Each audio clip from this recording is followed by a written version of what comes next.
The King of Fighters Maximum Impact is a spin-off of the KOF series. Its story was supposed to be a continuation of the Fatal Fury timeline, but ended up being its own thing after all. It spawned many sequels and versions in the following years. Maximum Impact Maniacs, an enhanced version of the first game, Maximum Impact 2, which is the direct sequel, and Maximum Impact Regulation A, an upgrade of MI2 that brought back the 3 vs 3 formula that the main series is known for and added extra characters. However, it also completely and utterly removed all story elements from the game.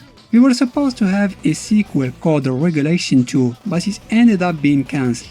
Anyway, what interests us here are the 2 main games of this not main series. Join us as we uncover the surprisingly deep and intricate story of the King of Fighters Maximum Impact 1 and 2. But before that, as always, if you like this content, don't forget to hit that like button, subscribe and click the bell icon so you can be notified with every new video posted.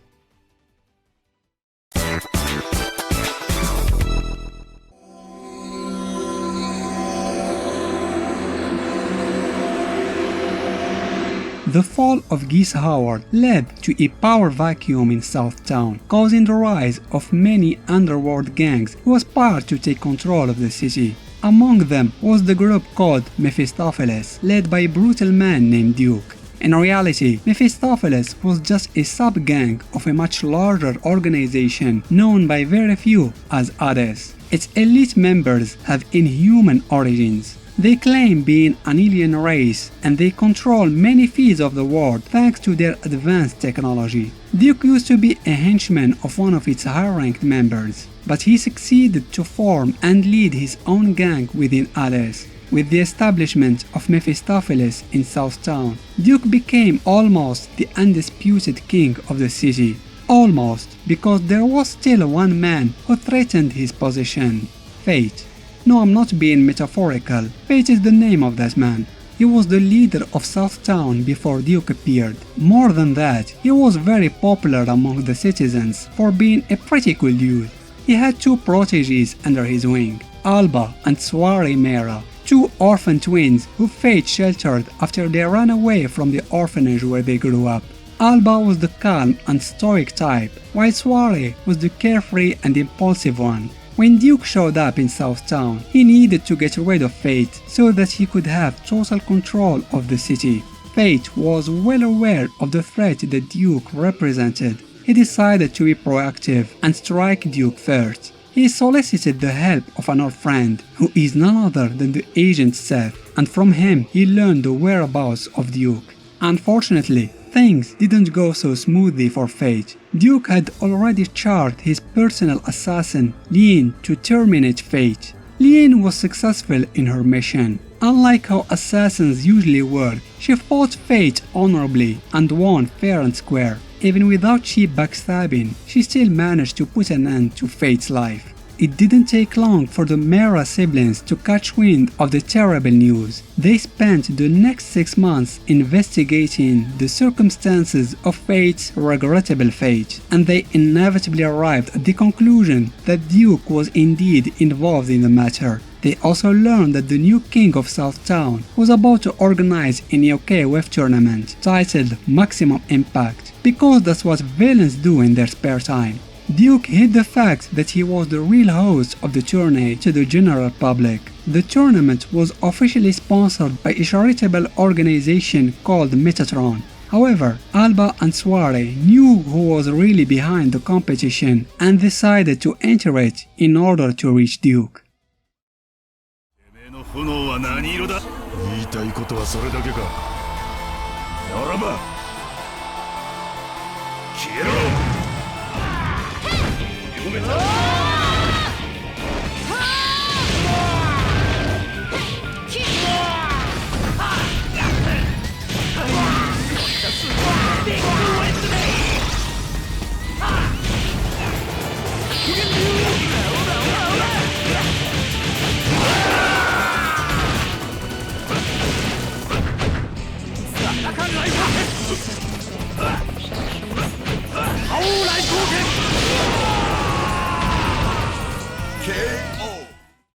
Duke knew about their intention and sent his messenger, Hyena, to taunt them for starters and to tell them that if they wanted to meet Duke, they had to beat other fighters first, designated by Duke himself. Hyena had also the task to determine who's gonna fight who to all competitors. At one point, he maliciously set Alba to fight Seth, adding that Seth was the one who tricked Fate and sent him to his doom. He was hoping for one of them to terminate the other, since they were both a thorn in Duke's side. Believing that the agent was in cahoots with Duke, Alba was too blinded by his thirst of vengeance to hear what Seth had to say. Their fight ended with Alba's victory, and thankfully no one died. Alba's next opponent was none other than Duke's assassin Lyn. When she was 10, Lyn's parents were assassinated by Duke, but for some reason he spared her own life. He decided to raise and train her to become an assassin. During all these years, she was and still is waiting for an opportunity to catch Duke off guard and avenge her parents. Alba would learn later that Lyn was the one who actually finished Fate with her own hands, though she was simply following orders. Even after beating her, he still needed to meet the real mastermind of Fate's demise. And sure enough, his next and last opponent was Duke himself. The two met in a graveyard, and immediately Alba realized why Duke was called the King of all jerks, that is. In addition of his ridiculous strength, Duke always has his super meter filled up. Nothing can stop him from spamming his cheap and infuriating supers. But what makes him the absolute worst is how disrespectful he is to the dead and to the living. When he lost the first round, he destroyed the ground, desecrating the graveyard and falling to the lower level where he already prepared a fancy arena with spectators and all. It's funny that these spectators were just sitting there during the first round and didn't get to see anything. They should have asked for a refund. Anyway, thanks to the beginner difficulty setting, Alba succeeded in vanquishing Duke, but suddenly the lights turned off, giving Duke a chance to flee. Although it wasn't a complete revenge, Alba was content with it for the time being. With his victory, the secret behind the KF tournament's real sponsor was revealed and Mephistopheles was destroyed. Alba became the new leader of Southtown, helped by his brother and right-hand man Soare. They both worked to turn back the city to the way it was when Fate was its ruler.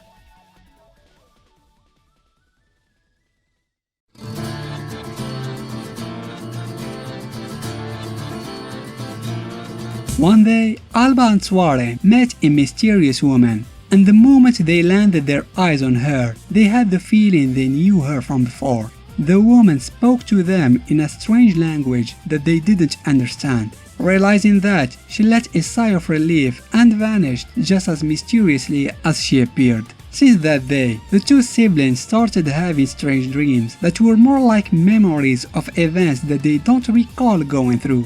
They had to find that woman and ask some questions. It was at that time when they received new invites to a new KOF tournament. Alba decided to participate again. Winning another tourney would strengthen his position with his gang in Southtown, but he was also hoping to find Duke and Lyn in the new KOF. He still had scores to settle with them. Soare also had the same motives and wanted to participate, but unbeknownst to his brother. After his defeat and the destruction of his organization, Duke was taken by Hades. Thanks to its scientists, his wounds were healed and was quickly put back in shape. Hades gave him a last chance to prove his worth. He was to enter the new tournament and defeat the other participants. The new KOF was secretly organized by Kusiel, another sub-organization of Hades, and it was led by one of their top operatives, Jivatma. He was the former boss of Duke, before the latter formed his own group within Hades. He was the one who ordered the assassination of Lyn's parents. Kusiel, and by extension Hades, had the habit of convincing scientists all over the world to work for them. Their ultimate goal was to build a super advanced spaceship that would allow them to go back to their home planet. Any scientist who refused to join them either got taken by force or eliminated, as it was the case with Lyn's father. Among the scientists who were abducted by Hades were Dr. Makishima, the very man responsible of Maxima's cyborg body, and is certain Dr. Meyrink.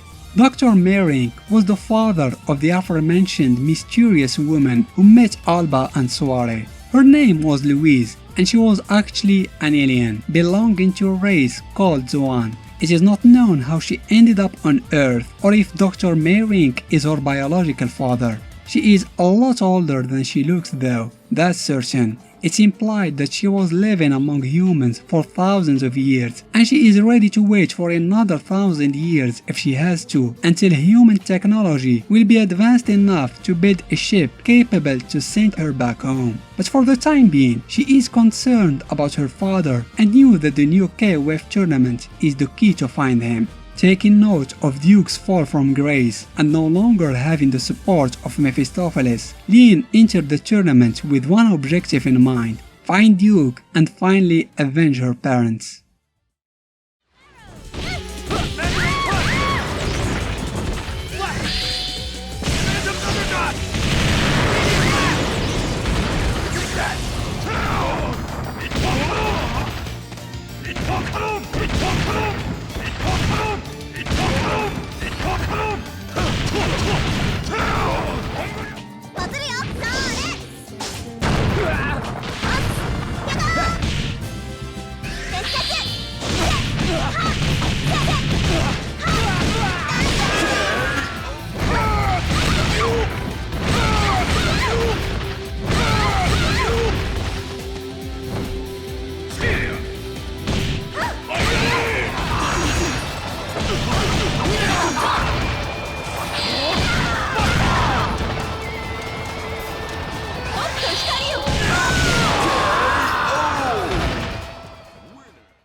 Alba was surprised that his brother was in the tournament too. They had a friendly battle that ended with Alba's victory. Soare accepted the outcome of their brawl with good sportsmanship and assured Alba that he'll be heading home. Little did he know that was the last time Alba saw his younger sibling. Lien finally caught up with Duke during one of the matches. She learned from him the true circumstances behind her parents' death and why he chose to spare her life. Duke was following Jivatma's orders, but despite being ordered to eliminate everyone, he couldn't bring himself to hurt Lien, as she reminded him of his long-dead younger sister. Back to Alba, his next opponent was the mysterious Louise. He wanted her to explain the strange visions he had since he met her, but she purposely chose to remain vague about that. It was knowledge that the Mera brothers are better off not having. Then she kindly asked him to leave if he values the life he has, insinuating that his origins isn't even human. Unsurprisingly, Alba wasn't content with her answer. He wanted to know everything she knows, and he was willing to use force to make her talk. The two engaged in a fight in which Alba came out victorious. But before he could get any information from her, Louise teleported away. It was at that moment that the leader of Husiel chose to make his big entrance. He was hiding all this time in his super duper secret base of Taj Mahal, the forgotten place where nobody ever goes. Jivatma called Alba Udaim. He claimed that they knew each other in the past. In fact, they were like comrades working for the same cause. The exact facts are still unknown, but Udaim was a strong warrior of alien origin. Due to some unknown incident, his power was split in two. The Mera brothers are some sort of incarnation of Udaim's two halves. Jivatma also told Alba that Louise is their natural enemy, which explains why she backed off when she realized that Alba and Soare remember nothing of their past selves and left them alone. Alba tossed aside everything Jivatma said and focused only on the part where Jivatma called Fate an idiot. That was reason enough to attack him with full power. Once triumphant, Alba wanted to know more from Jivatma. However, the latter triggered some flashbacks in Alba's memory while initiating the destruction of Taj Mahal, because why the heck not? But hey, at least Alba is the champion of this KOF 2. Realizing that Hades was just using him and that there are still some hidden truths concerning his sister, Duke decided to betray Hades and target their operatives, more specifically their chief scientist Jalanji. Lien, who had dropped her quest of vengeance against Duke, chose to help him. Hades were the true culprits behind her parents' death after all. As for Alba, he was saved from the crumbling palace by Louise, who teleported him back to Southtown. She had bad news though. Soiree was missing. It was most likely Hades' doing. They would have kidnapped Alba too if Louise didn't intervene. The good news was, she was willing to help Alba finding Soiree, and since then she is tagging along to this day, because they never found Soiree. Because there never was a Maximum Impact 3.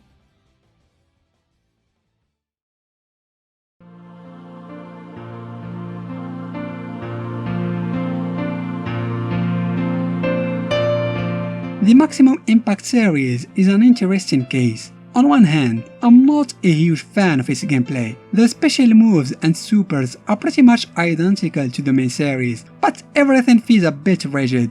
Also, the character design of some figures is just awful.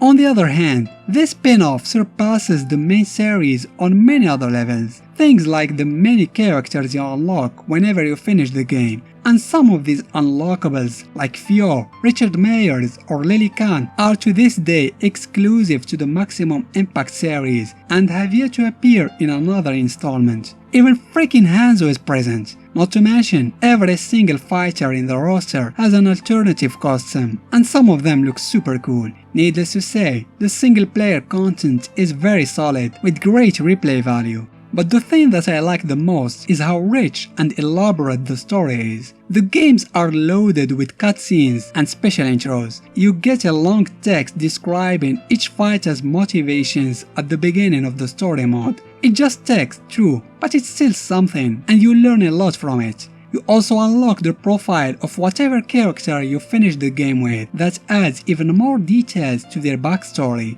and even if I didn't touch on it in this video, the side characters who have nothing to do with the main plot also have decent story arcs, like Maxima looking for the creator of his body to fix his core reactor, or Billy's quest to restore Geese's legacy, even though Geese himself is unlockable in his nightmare form. I can't help but feel that they were onto something with this spin-off series. It saddens me that it died too abruptly before it could reach its true potential. Here's hope for a future Maximum Impact 3 that concludes the main story with a satisfying ending and where we can see that eventual potential coming to fruition.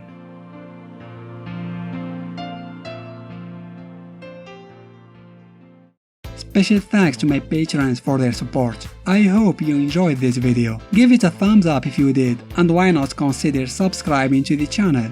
Thanks for watching.